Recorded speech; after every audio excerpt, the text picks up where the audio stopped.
Susan Page, USA Today's Washington Bureau Chief, is with us. Good morning. Good morning. So what are the political risks of this for Donald Trump?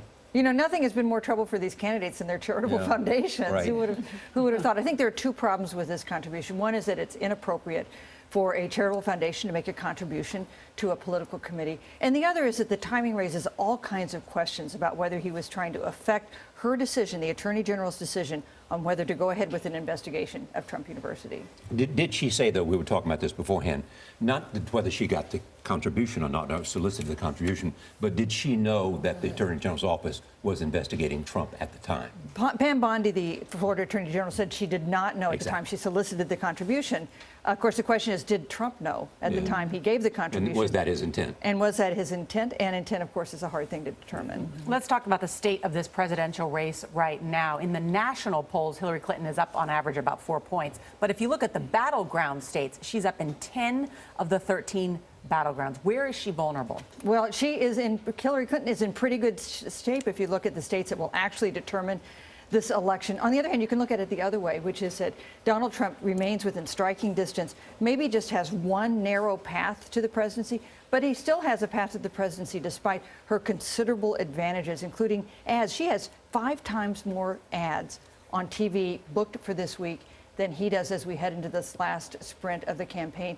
So she has some advantages. So the fact that he's still within striking distance is of concern to some Democrats. And so here we are, as you say, the day after Labor Day. People say this is the final sprint. We've been following it very closely, but they say a lot of people, Susan, are really going to drill down now. What does each candidate need to do now to convince the voters, I'm the one you need to pick? You know how your mother said you never get a second chance to make a first impression? Yes.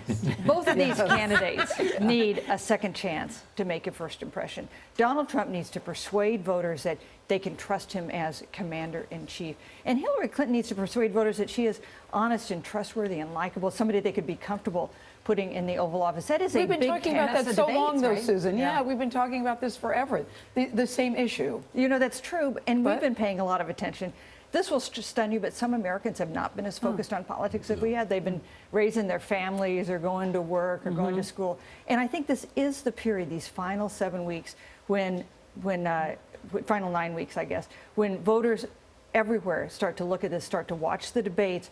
And it won't be a straight line. We don't know what's going to happen from now until Election Day. There'll be debates, there'll be developments abroad and here at home that will affect what happens. You say the first debate is very important for Donald Trump. Why? I think so, and I think we've seen that in previous debates. He has something to prove.